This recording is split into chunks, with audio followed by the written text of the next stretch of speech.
Nay, ano ba to? Akala ko ba mabilis lang may labor?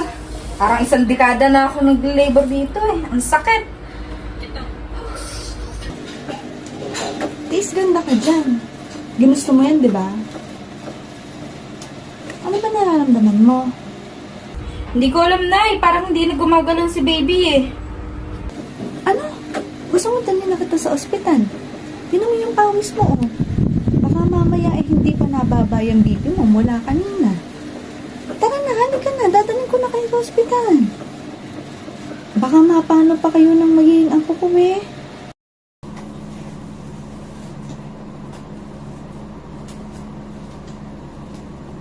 Nurse, ano yun? Parang iba yung naririnig ko. Parang ibang delivery yung gagawin sa anak ko. Ma'am, nasa second stage of labor na po kasi anak ninyo. Ibig sabihin po, fully dilated na po yung cervix niya. And so, kaso po, sobrang tagal na po na pag-labor po ng anak po ninyo and nag-occur na po ng fetal distress si baby.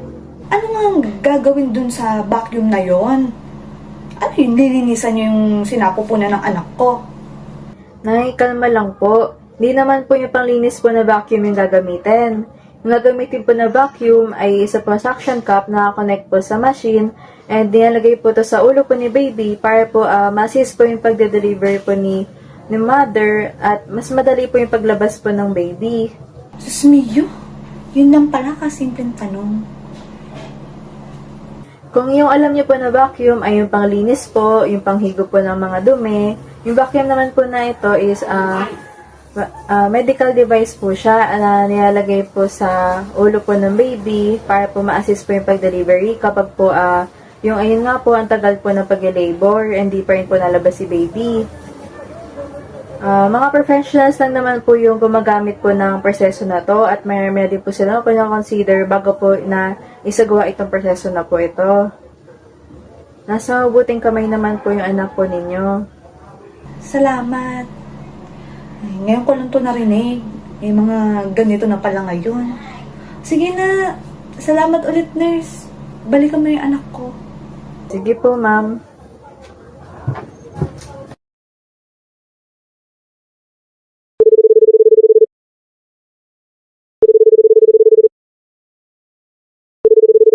Hoy, mga mare, kamusta na? Teka lang naman. Aga-aga naman ang chismis.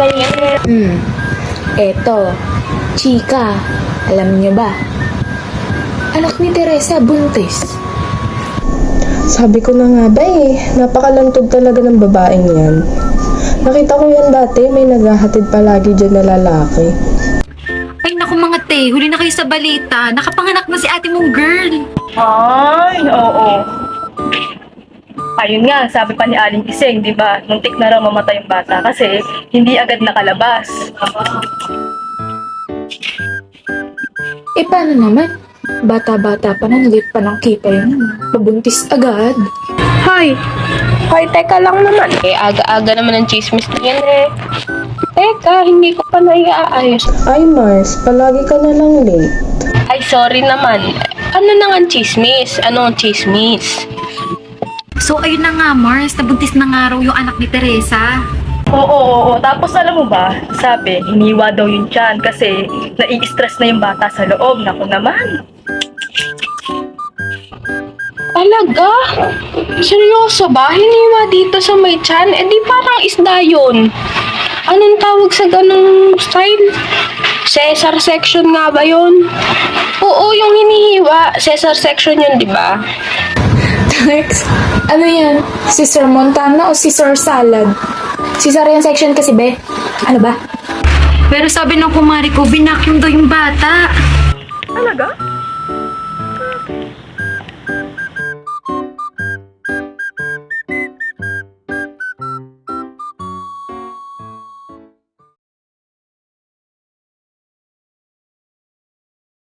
Hoy Tere, anong nangyari sa anak mo?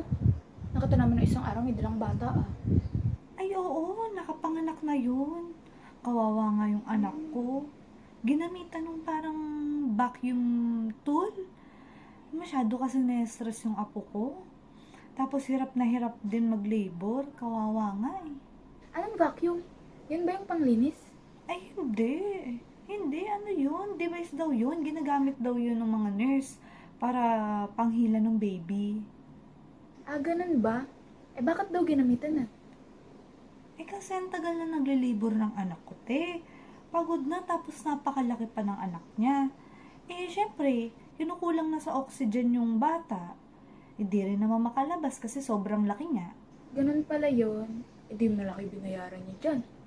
Ay, di naman. Kasi yung nakabuntis dun sa anak ko, yung amo niya. Ko! Naka-jackpot naman pala ang aling tere ng purok tres eh. O kailan naman ng kasal? Ha? Ano? Ha? Hello? Chappy ka, Chappy? Ha? Sige, dyan ka muna mamaya na. Tinatawag na ako ng anak ko.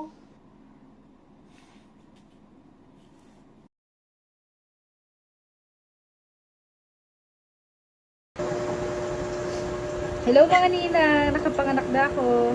Sis, oh my gosh! Finally! Congratulations!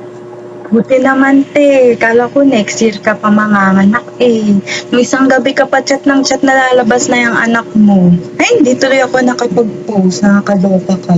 Sabi ko pa naman sa mga followers ko, may surprise ako. Abangan nila. Ay nako, ayan ka na naman sa pangka-cloud cheese mo Gagamitin mo pa yung anak ko. Emi lang naman yun. Prank Salamat. line. Anyway, bisita kami mamaya dyan, te, ha. Hoy, excited na ako! Bibili ako ng mga pang-makeup para kay baby para on flick ang cheeks and eyebrows ni baby. Kagaya ng pretty niyang ninang! Kung dalhan nyo na lang ako ng merienda dito at masarap na pagkain, no? Tutuwa pa ako sa inyo. Sis, edi lalo nang lalaki ang suso. Oh! Kanina pa nga niya gustong itanong yan. Pag daw nag-start na magpadede ka na, mauungusan mo na daw siya kasi lalaki na yung ano mo. Siya, sige, kita-kits mamaya ha. Ingat! See you later! Bye-bye!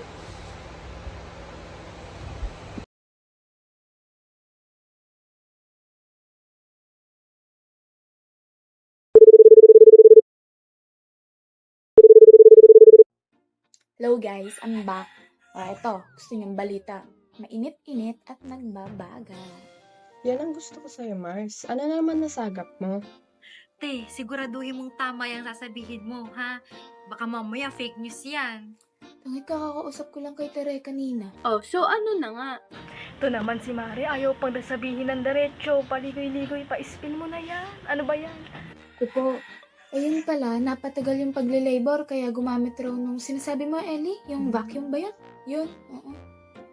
Sabi sa'yo tama ako Pinabili ko kanina sa labas yung anak ko ng yelo para makasagap ng signal tungkol sa latest. O, sino lang nakabuntis? Makikichismis na nga lang, kulang-kulang pa. Saglit kasi, hindi pa ako tapos, atat lang. Ito na nga, yung boss daw pala ang nakabuntis. Ayan ata yung sinasabi ni Sai na naghahatid na lalaki noon. Eh, boss naman pala niyo yung nakabuntis eh. Eh di, malamang sa malamang yung magpapakasal na yung dalawang yan.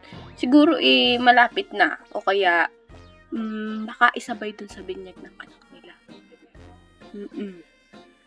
Ayun na nga, nung tinanong ko kung kailan ang kasal, biglang nag-chappy daw ako. Baka nagdadahilan lang yun eh. Baka susustentuhan na lang din yun, nadali lang naman. Natakamlong pala. Kawawa naman yung anak ni Tere. True, isa pa yan si Tere, kerengkeng din naman yan.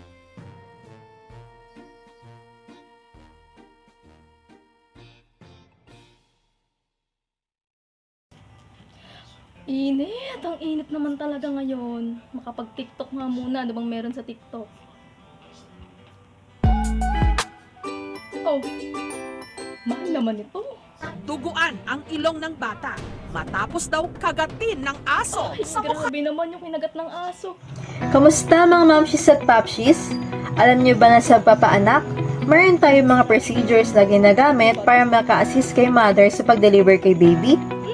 Introducing vacuum extraction delivery. So, itong vacuum extraction delivery ay ginagamit ng mga doctors para masolusyonan ng matagalang oras na pag-labor ng mga momshies natin out there.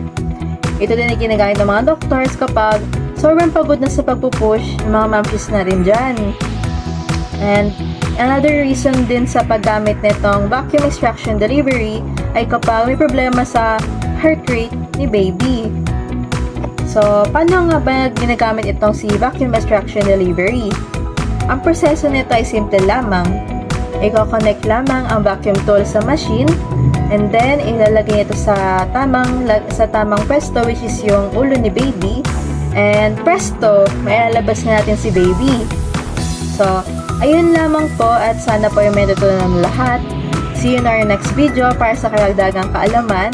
Pero paalala, always take care of your health.